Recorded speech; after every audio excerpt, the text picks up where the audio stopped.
Good afternoon, everyone. My name is Bella Vassar from Bella's House and Pet Sitting, and I am here with a longtime friend here, Heather Dobson, who is also here with Joker, our main guest here. Heather is a veteran digital marketer and animal rescue volunteer. She has a huge passion and heart for pets. And I want to tell you guys that this weekend we were kind of just perusing Facebook, and I saw her post about this new movie out, Max. And as we all know, it's a Belgian Malinois who, man, I just bawled my eyes out at the previews when I saw it. Yeah. I haven't even seen the movie yet. But Heather and I know that people, the general public, are going to start really thinking like, wow, that's a really amazing dog. I want a dog like that in my family. And I can have them do all these cool things. And we just really want to help educate. So consider this a quick, fun, informative PSA on how to choose the proper dog for you. So without further ado, welcome Heather and Joker. Thank you. So this is Joker. He is my 2.5-year-old Belgian Malinois. The Belgian Malinois is not a breed that you see too often, and those of us who are familiar with the breed have some concerns about what may happen with this new movie, Max. We're not discouraging people to go see the movie. I've heard the movie is fantastic, and it's a really good story to begin with. But Joker came to me through the Homeless to Heroes program at the Fetch Foundation. And what they do is they match veterans with rescued animals. So Joker is a rescue. And he's saying, thanks, Mom, for rescuing me. Right on cue. Right on cue. It's almost like I trained him to do that. I am a veteran. I'm a U.S. Air Force veteran, and I used to be a cop. So I am familiar with the breed, which is the only reason that the Fetch Foundation approved me to adopt him. So I just want to help explain a little bit about this breed and who this breed may or may not be right for, and why you might not want to get a Malinois. I love that. Let's start from the very beginning. So you guys found each other through that rescue group. Yes. And what kind of things did that rescue group prep you for? Or what kind of things did you already know about what was going to happen with Joker? And how old was Joker? Did you get him from a pup, or was he already a couple of years old? No, so he was just under 2 years old. I've had him for about 8 months. And the rescue group, I had worked with the rescue group for quite some time, and they have a very specific mission to rescue dogs to either become search and rescue animals or to be paired with veterans to either be service animals or companion animals. So I had fostered several other dogs, another Belgian Malinois, a Dutch Shepherd, and I had wanted a Belgian Malinois for quite some time. And the foundation actually found this dog for me with his temperament and knowing what I wanted to do with him. He is in training to be a therapy dog. I want to take him to the VA hospital and to work with homeless veterans and all that kind of stuff. So the Fetch Foundation already knew the extent of my experience with these breeds. And because I had fostered this breed and a Dutch Shepherd as well, they knew that I knew how to handle the dog. And I also demonstrated knowledge about the breed and what it takes to live with a Malinois, because it's a lot. Explain that to us, because I think this is important for our viewers to know. So do you mean it's not just simple tricks and, hey, can you open the refrigerator and can you get the mail and can you balance on this chair? So what do you mean? That's not what it's like? It's not, and they don't come that way. Really? So, yeah, imagine that. So you can go and see the movie and see how smart the dogs are and how agile they are, but they don't come that way. These dogs require, any dog requires training. The thing about a Belgian Malinois is that they are extremely intelligent, and they are a working dog. They are historically a working dog. They are shepherds. They're from Belgium, and they are primarily used as military working dogs and law enforcement dogs. We're seeing them more commonly now as personal protection dogs as well. They don't make great just straight pets, and here's why. They have an endless amount of energy. I mean, endless amount of energy. For example, Joker and we go for a walk every morning, 3 to 5 miles, and then we go to the dog park for an hour immediately after that. Wow. Yeah, we spend about an hour a day minimum training. So we're training him to be a therapy dog. I'm also starting agility training with him as well. And then we go back to the dog park for at least an hour every night.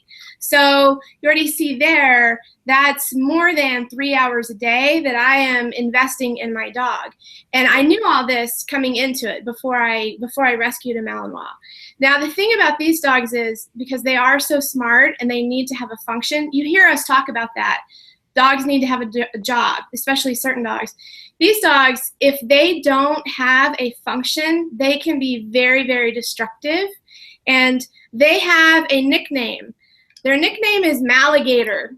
I imagine that red pillow behind you. Yeah. If you spend that much time in the dog park and all those miles, you wouldn't have that pillow. Oh, exactly. That is exactly right. They've got to expend this energy, and these teeth and these jaws want to be active, active, active. And so I just want to make sure that people don't get frustrated. If they purchase this dog, this breed of dog, they need to know that they take a lot of work. They are an investment. I don't really recommend them just to be a family dog. Definitely not a dog that you're just going to go put out in the backyard. They have great temperaments. They're a lot of fun, but they take a lot of work. He's so cute. His personality is amazing. Yeah. I love this topic because for all of our viewers who are watching this either now or later or 4 years from now, and this movie is like old news to you, it's a very important message. As a pet sitting company, we see this all the time. These people get pets more for an accessory, and then they don't have any time to actually care for the pet. Different breeds have different requirements. Of course, on this one, we're talking about the absolute extreme. But it is a great point that Heather was just saying, that all dogs need a job. And all dogs need that exercise expunge or something to do. And Heather, it's starting to kill me. I'm on some of these swip swap websites, which are like online yard sales. And these people are just offering up their pets right next to a blender because they don't have time for them, or they feel sorry for them. And I know you've seen this through the rescue as well. And it's really Heather and I's heart today to help spread the word of how much responsibility pets are. Whether you have a dog like Joker or you have a Chihuahua that happened, like, you know, after Paris Hilton days. Any kind of pet takes so much energy. So maybe we're talking to someone who's like, yeah, but I really can do this. Heather, what kind of lifestyle person do you see fitting good with Joker? Like a mom who has a lot of kids to play with the dog? Or is that totally wrong? I'm thinking it's totally wrong. Yeah, it's totally wrong. This is, I'm not saying that these are mean, vicious dogs. They certainly can be, just like any other breed. But what this dog needs is someone who can spend a lot of time with them. For me, I own my own business. I work from home, so I'm with Joker all the time. And when I do travel, I have someone who takes care of him who is experienced with the breed. He doesn't have, I don't go board him, I don't do any of that stuff, but you got to take into consideration, are you going to travel? How many hours of the day are you out of the house? This is not a breed that does well just being left alone for 7 or 8 or 9 or 10 hours a day. This is a breed. Great, or you throw it in the backyard like you were saying. Yeah, no, this is not a backyard dog for sure. This dog, number one, is well suited for someone who has experience training and working with dogs. All dogs need to be trained. They must be trained. They don't come out of the womb knowing what the word sit means. They don't come out being potty trained. They don't come out doing all these cool tricks that you see on YouTube and in the movies. They don't come that way. You have to train them. Right. And to that point, Heather, not only does the dog need to be trained that we see as we go into people's homes, but the parent needs to be trained. The parent needs to know enough to train. So I love the point that you're saying that they have to train the dog. They have to be a trainer. And this doesn't necessarily mean you went to trainer school or whatever, but you know, you got to put in the time. Yeah, definitely. Absolutely. And the cool thing is that there are lots and lots of resources out there to help you train any dog. There are tons of videos on YouTube. There are books. There are all kinds of things. But what we as dog owners need to recognize is when we've reached our limit and the dog is not responding to us, or as you said, we need more training than the dog does. Yeah. And if you speak with most dog trainers, they'll tell you that that's usually the case. It's the handler or the owner that needs the training to understand how to communicate with the dog. You know, you need to build a foundation of trust with your dog. And the best way to do that is through training. And, you know, I just want to save people the frustration of destroyed couches or even bites if this dog, you know, wants to bite. A lot of these dogs are really mouthy, so they want to put their mouth on stuff.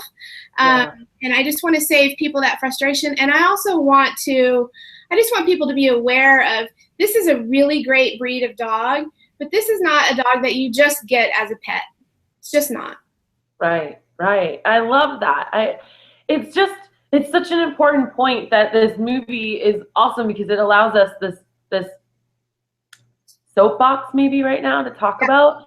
And I just so appreciate you being here. You mentioned that you work from home. I do. Can you tell us what your website is? Because I want everyone to know how fabulous you are. Because I've known you for years and years and years, and everything you put out is just incredible. So if anyone's listening to this and they're a business owner, they want to become a business owner, they want to brand themselves, tell them how they can get a hold of you. Well, thank you so much. So my website is all completely under construction right now, but it is Heather Dobson, that's D as in David, O, P as in Paul, SON.com. And you can find me on Twitter, on LinkedIn, on Facebook. I mean, seriously, you can find me anywhere. Just Google me and you'll find me. Don't believe everything you read. I'm just kidding. So what kind of tricks does Joker do? Like, what is, you kind of described how much exercise you guys do, but what was the toughest thing that you did to teach him? And what is like the coolest thing that he does that you're like, oh my gosh, guys, you've got to see him do this? Yeah, well, you know, right now, you know, like I said, I've only had him for about 8 months, so we're still working on basic obedience. He's got down, he's got sit, he's got stay, he does shake, he does touch. My biggest challenge with him right now is getting him to walk on a loose leash, which is the requirement for one of the requirements for passing the therapy dog certification program. So we're still working on that. And I think that that's an important point for people to know, is that I've had this dog for 8 months and I work with this dog a lot.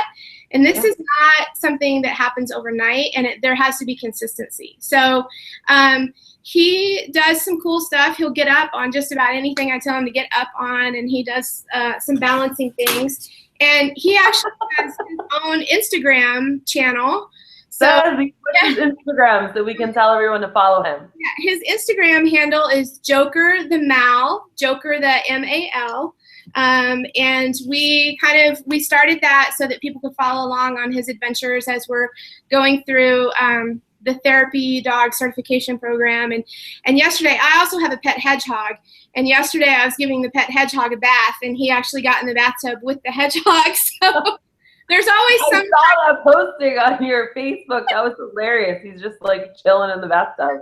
Hanging out in the bathtub. You can tell just by looking at him. Like, I mean, he's getting our conversation, maybe every fifth word, but I mean, he's like, yeah, this is me. Yeah, he's watching you. And this is a result of, we've exercised for several hours today. We did our training beforehand so that he would be calm and could kind of hang out and sit for this interview. I love that. What do you feed him out of curiosity?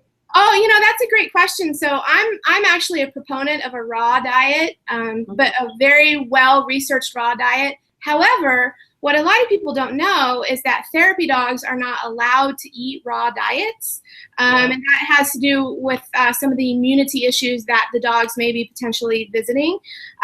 So he actually gets a high-quality kibble, but he gets lots of really good stuff mixed in every day. He gets yogurt, organic Greek yogurt. He gets salmon, wild caught salmon, and what if it's fresh caught and not wild caught? Yeah. So he's like, is it dinner time, Mom? I hear you. And he also gets fruits and vegetables. So, you know, I'm not a fan of just feeding a dog kibble, just dog food. There are some really great dog foods out there, but just like us, they need supplements and they need some variety in their diet. And so he gets quite a variety. That's amazing. That's so amazing. I love it. And I wish we were together right now because I just want to like pet him and hug him. He's so I'll bring him to see you. Oh, wow. Heather, is there anything that you think is really important that we should touch on before we kind of wrap this up? One thing that everybody should know about getting any kind of shepherd dog, whether it's a Belgian or a German or a Dutch or an Australian, is before you do that, invest in an excellent vacuum cleaner. Top of the line vacuum cleaner, and you have to get okay with having hair, dog hair. They are shedders, and most shepherds go through two times a season where they actually blow their undercoat. He gets groomed about once a week. I use the Furminator, but it doesn't matter. There is always going to be dog hair. So I know I am passionate about dogs, and I know what dogs can do. I know what an impact dogs can have on lives. I am passionate about saving animals and helping veterans, and that's a great combination. I've seen the impact that dogs can make on the lives of veterans, but I want people to really do their research. Please don't make any snap decisions about getting any kind of dog. I don't care what breed it is, or cat, or hedgehog, or horse, or whatever. Like, really think about your lifestyle. These are, you know, this is a 14 to 15 year commitment. This is not just, you know, I'm going to have this dog for a couple of years. And I can't stand when I see those posts of I'm moving and I need to get rid of my dog or cat. I know. I actually blew up one of those boards the other day, and I was like, you can kick me out of here. I'm saying this. Like, it's tough. It's tough to see people just give away pets like it's a blender, literally. Yeah. Heather, I know a little bit of the story. I don't even know the full story. And we've said it a couple times. Tell us about your hedgehog. How do you end up with a hedgehog? Because that's not a normal pet. Yeah, it's not a normal pet. So I grew up on a ranch, and I always had weird pets, which typically consisted of me catching something and then making it my pet, which I don't recommend either, but it was a different time, different place. So I always had very strange pets. But I had my previous dog, his name was Rogue, and about 2 years ago, he passed away. And I was devastated. He was only 6 years old. He should have lived much longer than that. But I was just completely devastated. And I was working a lot. I was traveling a lot. I missed my dog, but I certainly was not ready to get another dog. And I had always been interested in hedgehogs. So I did a whole bunch of research. This was not a snap decision. I had done a bunch of research and understood the different temperaments between the male and the female, and which would be better, and what they're like. And so I did get the hedgehog almost 2 years ago. I got him in September 2 years ago. And he's a cool pet. He is not a pet that I recommend for young children. They're not like a hamster or a gerbil or rats. They're not like that. They are very sharp when you handle them. They can be. If they're calmed down, they lay their quills down, so they're not so sharp. But they're a very low maintenance pet. So if you're looking for something that, you know, because you want to have a pet, but maybe you don't want to have the commitment of walking the dog and training the dog and doing all that kind of stuff, they are very low maintenance. I can leave him for 3 or 4 days, and as long as he has food and water, he's totally fine. Yeah. I love that. And I think the big main theme of this whole thing is research. Yes. I think that, you know, I commend you, Heather, for doing your research, really finding the right fit for your lifestyle, for your outlook on what you can actually dedicate. I think it's just incredible. And it also goes without saying, Thank you for your service to the country, and thank you for combining both of those passions and those loves together so harmoniously. I mean, I just think that's so great, in addition to, you know, living your dream and rocking it in the business world. So I have so much respect for you, and thank you for your time being here today. Again, anyone who wants to like hook up with Heather, just Google her. The girl is everywhere. You can email Heather at heatherdobson.com, and it's Dobson with a P. It's very easy. Perfect. Joker, do you have anything to say? Joker. Nope, Mom said it all. Oh, yeah. That's what you say. Thanks, Heather. Bye. Bye.